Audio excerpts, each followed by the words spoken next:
Coucou à tous, mes chers odorateurs, je suis très contente de vous proposer aujourd'hui ma revue du mois de juillet 2022, nouveautés, découvertes et derniers achats parfumés. Alors voilà, on est en plein été, il fait chaud, les conditions de tournage, je ne vous en parle pas, enfin si je vous en parle, en fait il fait encore très chaud, mais bon, allez, je vous avais promis un coucou pendant l'été, donc c'est fait. Alors, je vous ai trouvé des nouveautés, il y a même des nouveautés pour l'hiver qui sont sorties, mais ça attendra la rentrée. Là, il va être question de parfums de saison, donc d'été ou de fin d'été et début d'automne. Donc évidemment, j'espère que ce contenu vous plaira. Donc si c'est le cas, vous pourrez mettre un like et puis abonnez-vous pour parcourir en ma compagnie les univers de la parfumerie de niche. On y va!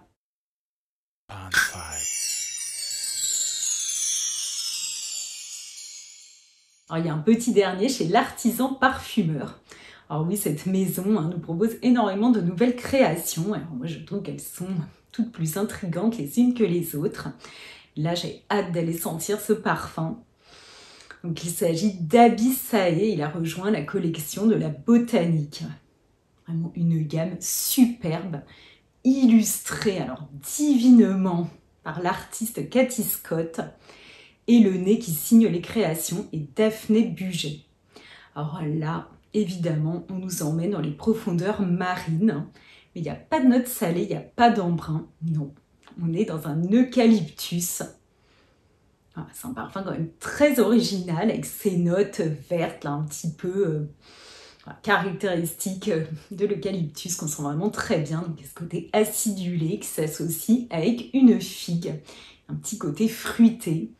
Il y a de la rose également et l'évolution se fait vers un fond boisé, un petit peu tiède avec du cachemiran. Je trouve que c'est un parfum mixte qui peut séduire autant les hommes que les femmes. C'est pour des personnes audacieuses, je pense, qui le choisiront. Il a une bonne tenue, c'est une eau de parfum. La diffusion est modérée. Je trouve qu'il sera parfait plutôt pour la fin de l'été et le début de l'automne, du fait de ces petites notes un peu tièdes là, qui nous réchaufferont quand les températures seront redescendues. Voilà. Donc, très intéressant parfum, Abyssae. Maintenant, je vais vous parler de deux créations dans l'univers liquide imaginaire. Cette maison a sorti une collection eau des Bermudes, donc des eaux de parfum autour de notes océaniques. Ça sent la mer, les embruns. Donc bon, même si j'avais beaucoup aimé Blanche-Bête, leur dernière création, je n'étais pas particulièrement intéressée d'aller sentir ces eaux des Bermudes. Et c'est par hasard que j'ai mis mon nez dessus. Et franchement, elles m'ont beaucoup plu. Il y en a 3 et j'en ai senti uniquement 2. Donc j'espère la dernière, Navis, que j'aurai l'occasion de la sentir. Mais là, je vais vous parler d'abord de Abyssis. Un très beau parfum créé par le nez Shyamala Maison Dieu. On est vraiment dans des notes marines avec des ingrédients synthétiques qui nous évoquent vraiment la mer, de la calypsone et de la cosmone qui s'associent là avec des notes plutôt chaudes, boisées. Il y a du styrax qui est une résine, puis il y a du cèdre, du santal, de l'ambroxan. Un parfum, alors je dirais peut-être un tout petit peu plus masculin. Donc il y a ce côté vraiment frais et marin, mais à la fois là encore, comme dans le précédent, des notes plutôt chaudes dans le fond. Je l'ai trouvé pas particulièrement original, mais il est très réussi. Il a une bonne tenue, il a une diffusion modérée, mais vraiment... Voilà, c'est une belle création. Et c'est Sirenis que j'ai adoré. Je l'ai trouvé complètement dingue. Donc là, c'est le nez Sonia Constant que j'aime beaucoup, qui est à l'œuvre avec Marion Costero, qui est un nez que je ne connais pas. Mais waouh! Là, c'est très déconcertant. Franchement, c'est hyper réussi. Je pense que c'est assez facile, tout en étant un parfum un peu compliqué malgré tout, mais pas si difficile d'accès. Un petit côté presque un peu sirupeux au début, mais qui évolue pas sur des notes sucrées. Et puis il y a ce côté salé. Donc bon, voilà. Les notes sont pas particulièrement originales. Il y a de la bergamote avec de la sauge, de la cardamome. Et puis ensuite, il y a une fleur de genêt. On nous parle de fleurs transparentes. Alors, je ne sais pas laquelle, mais c'est un parfum extrêmement fleuri, moi, qui me fait penser un peu au jasmin. Et le fond est musqué, ambré, avec du patchouli et de la mousse. Alors, les notes, là encore, boisées, vont arriver avec l'évolution du parfum. Donc, on reste dans une construction, finalement, là encore, assez tiède, qui sera parfaite, je pense, au début de l'automne. Très très belle. Pour ceux qui n'ont pas peur de porter des parfums, on va dire, pas trop légers, spéridés, enfin qui aiment bien des parfums qui ont plus de corps, on va dire, pendant l'été, vous pouvez vous lancer avec Sirenis. J'ai trouvé mais superbe, peut-être un tout petit peu plus féminine, voilà, par rapport à Abyssis, que je trouve un tout petit peu plus masculine, mais franchement, on est dans des univers mixtes. Là, c'est vraiment quand même l'audace qui prime, hein. Bravo, franchement. Sirenis, très très beau. Alors j'ai eu un autre coup de cœur et cette fois c'est chez The Different Company. Donc voilà, cette maison n'avait pas proposé de nouveautés depuis un certain temps. Alors, je me demandais même si elle n'allait pas disparaître, mais pas du tout. Donc là c'est dans la collection Esprit Cologne. Donc tous les parfums de cette gamme, on les doit au nez Emily Copperman et c'est une eau de parfum. Hein. Donc ça a beau être Esprit Cologne, ça a ce côté frais, mais en même temps on est dans une vraie construction quand même qui a du corps, de la tenue et un petit côté chaud, donc il doit pouvoir s'adapter là encore aux demi-saisons.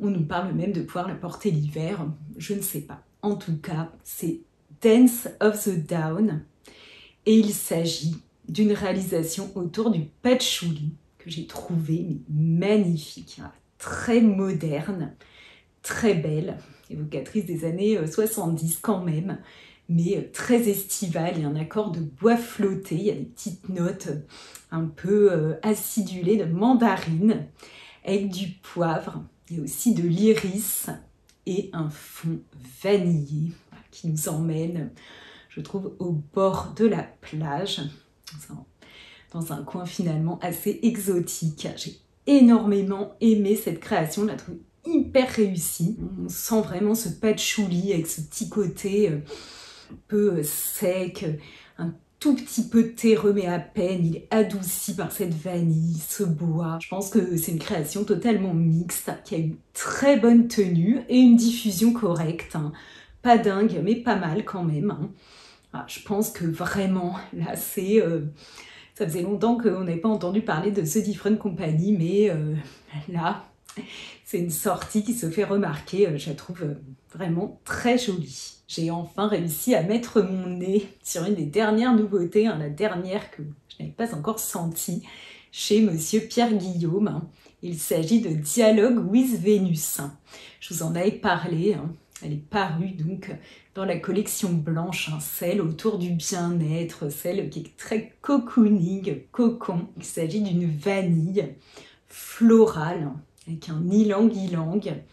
Il y a un petit côté gourmand dans ce parfum. On nous parle de pêche, on nous parle d'embrun également et le fond est plutôt tout en douceur, un musc blanc. Moi je le trouve gourmand, un petit côté crémeux, sûrement lié à l'ylang-ylang, qui m'évoque une crème glacée au caramel, au beurre salé, à ces petites notes de fond, presque un peu animal, tout en douceur, vraiment tout en douceur. On est vraiment beaucoup plus dans la gourmandise. Donc si vous cherchez du réconfort en été, si vous aimez les notes gourmandes, alors là vous pourriez aimer Dialogue with Venus, c'est une eau de parfum tout à fait mixte, avec une bonne tenue et une petite diffusion. Est-ce que vous étiez au courant? Il y a une nouveauté chez Serge Lutens, c'est ça, j'avais pas envie d'attendre la rentrée pour vous en parler. Il s'agit de Poivre Noir, qui vient rejoindre la collection noire, celle qu'on trouve assez largement dans de nombreuses parfumeries. Et donc là, il s'agit d'un nom de parfum, dans la sobriété, on va dire, à laquelle le créateur ne nous a pas tellement habitués. Bon, moi j'adore quand il trouve des noms de parfums tirés par les cheveux, mais bon, ici, il s'agit bien évidemment d'une création autour de cette épice. Elle a une envolée qui est assez plaisante, je trouve un peu verte. Je sens des notes de galbanum, et puis je sens un fond boisé, un petit peu vétiver. Voilà, pour l'instant, je n'ai pas du tout, j'ai rien lu, parce que Je pense que la sortie, au moment où je vous filme en tout cas, est vraiment toute récente, hein, donc je ne sais pas grand-chose de ce parfum. En tout cas, il est plaisant, mais il est bien fait dans une certaine, on va dire, simplicité. Il est très peu évolutif, hein. C'est une autre parfum. Pour moi, elle a un petit côté un peu trop viril, on va dire. Je me verrais pas la porter, mais elle est présentée comme mixte, hein. Et encore une fois, si vous êtes une femme et que vous l'aimez, eh bien n'hésitez surtout pas à la mettre, hein. Il y a une tenue correcte, une diffusion légère, on va dire modérée. Une création intéressante, qui me laisse un tout petit peu sur ma faim chez Monsieur Lutens, mais bon, je peux pas être séduite à chaque fois, donc à suivre. J'ai aussi senti la dernière parution chez Atelier Matéri. Voilà, donc c'est cet univers qui nous propose des parfums qualitatifs, je trouve, et assez originaux. Il est peu connu. On nous vend surtout des 100 ml hein, dans un très beau flacon, faut bien le dire, hein, mais assez coûteux. Alors, bon, je ne pense pas que vous allez me regarder, mais si c'est le cas, proposez-nous des petits formats. Franchement, je pense que moi, j'aurais acheté un petit format dans cet univers que je trouve vraiment ravissant, très beau, mais bon, comme moi, je cherche pas vraiment à m'acheter des 100 millilitres. Bon, je reste un peu sur ma réserve, mais ça vaut le coup. Et ici, c'est une création qu'on doit au nez Céline Perdriel autour d'une rose, puisqu'il s'agit de rose ardoise. Donc on nous propose cette fleur associée à de la minéralité et de la sensualité. Moi, je la trouve très réussie. Franchement, et pour me faire aimer la rose, c'est pas si simple. Donc très très jolie création. Avec des notes épicées en tête, il y a de la baie rose avec de la noix de muscade, de la sauge et un fond d'ambroxan, un peu cuiré. Il y a du vétiver également. C'est très très bien fait. Je l'ai trouvé vraiment très agréable. Alors elle est pas franchement hyper estivale. Elle est plutôt pour le début de l'automne, je trouve. Elle sera parfaite. Elle est mixte. Si vous l'aimez, vous pouvez l'adopter, que vous soyez un homme ou une femme. La tenue est correcte. Et puis il y a une diffusion modérée. Pas encore un univers très connu, mais il est intéressant à découvrir. Donc rose ardoise. J'ai terminé avec les nouveautés. Je vous propose maintenant 2 découvertes que je trouve parfaites pour l'été, pour le plein été. Donc la première, c'est une redécouverte. Il s'agit d'Audisiaque numéro 6. Je vous ai déjà parlé de ce parfum qui fait partie de la maison Sous le manteau. Et là, c'est le nez Nathalie Festauer qui est à l'œuvre. Il est sorti en 2021. Alors j'avais adoré cette création. Franchement, je l'avais trouvée sublime. Je l'avais sentie fin août, il faisait chaud. Je l'avais trouvée mais magnifique. Elle est hyper originale. On est vraiment dans des végétaux très... Alors, il n'y a pas le côté vert du galbanum, la fusant herbe coupée, pas du tout. On est plus dans comme un thé vert. Enfin, il y a du maté, là, du liatrix, de la cascarille, donc qui est une épice. Il y a un côté foin, tabac. Très, très beau parfum, hyper original. Alors là, vraiment, très singulier. Moi, je sens comme une crème, il y a des petites notes presque savonneuses, mais moi, je sens presque une crème à la pistache. Alors, il n'est absolument pas question de pistache, donc voilà, c'est ma sensibilité propre. Je trouve gourmand, avec un côté chaud, donc là, on n'est pas dans des notes fraîches du tout, mais il est parfaitement adapté pour l'été. En fait, j'avais ressenti donc au mois de septembre, donc vers la fin septembre cette fois-là, et quand je l'ai ressenti, j'ai pas du tout retrouvé les sensations de la première fois. Donc je m'étais dit, mince, mon nez m'a joué des tours. Je comprenais pas pourquoi il me plaisait moins, mais bon, en tout cas, il me plaisait beaucoup moins, très clairement. Donc là, je l'ai ressenti. Je m'étais dit peut-être que c'est plus adapté pour l'été, en tout cas pour mon nez, et clairement, voilà, je le trouve génial pendant l'été, je le trouve superbe. C'est une gamme de parfums aphrodisiaques, oui, je ne vous l'ai pas dit, donc bon, pour moi, je pense pas que ça joue enfin, c'est pas ce côté-là, il n'y a pas de côté animal, on est presque dans une création propre, mais vraiment très réussie, très belle, très, très étonnante, quoi, vraiment très, très, très étonnante, donc... totalement mixte, je pense qu'elle peut être choisie tout à fait par un homme ou par une femme. La tenue est très correcte, la diffusion modérée. Voilà. Audisiaque numéro 6. Là, je louche sur les petits formats parce que dans cette maison, ils en proposent et franchement, là, c'est très, très, très tentant. La deuxième fragrance que je vous propose sera parfaite pour le plein été. Donc c'est un hommage à la coriandre. Donc c'est original pour un parfum, franchement, on en croise assez peu. Un parfum ultra frais, c'est Coriander de chez DS Ndurga. Voilà, donc là, on nous promène dans un jardin aromatique, hein, c'est le nez David Seth Moltz qui est à l'œuvre. Très très jolie création, donc vraiment hyper fraîche, totalement estivale. Voilà. Il y a de la sauge, des épices, il y a du clou de girofle, on nous parle de massie, hein, qui est l'enveloppe qui entoure la noix de muscade avec du géranium. Il y a un petit côté tout petit peu rond et gourmand, un tout petit peu acidulé avec du magnolia et un fond musqué. Vraiment une création très belle, elle a une bonne tenue et une diffusion modérée. Très très joli parfum qui nous évoque vraiment cette fraîcheur que moi j'aime quand même beaucoup retrouver en dehors des notes hespéridées. Donc avec des aromates comme le basilic aussi ou même le concombre. Même si c'est une note que j'affectionne un peu moins, mais là j'ai trouvé que Coriander est vraiment très intéressant, très très beau, je vous le recommande vivement si vous aussi vous avez envie de vous rafraîchir avec des aromates, il vaut le coup. Allez, maintenant il est temps de vous révéler mon dernier achat parfumé, donc je vous ai laissé deviner dans la dernière vidéo duquel il s'agissait. Vous m'avez très gentiment répondu, hein, donc je vous remercie beaucoup. Vous étiez quelques-uns à avoir deviné, donc roulement de tambour. Alors oui, il s'agit de l'eau Moëli. On est chez Diptyque, hein, en 2013. Olivier Pécheux, le nez, qui a signé ce parfum. Donc nous propose un hommage à la fleur d'ylang-ylang. Cette fleur crémeuse, donc je vous en ai parlé la dernière fois, donc elle s'associe avec du poivre, un peu de gingembre et un fond de vétiver. Elle est très crémeuse pour moi, franchement, qui aime les parfums en général plutôt mixtes, boisés. Elle représente la quintessence de la féminité, voilà.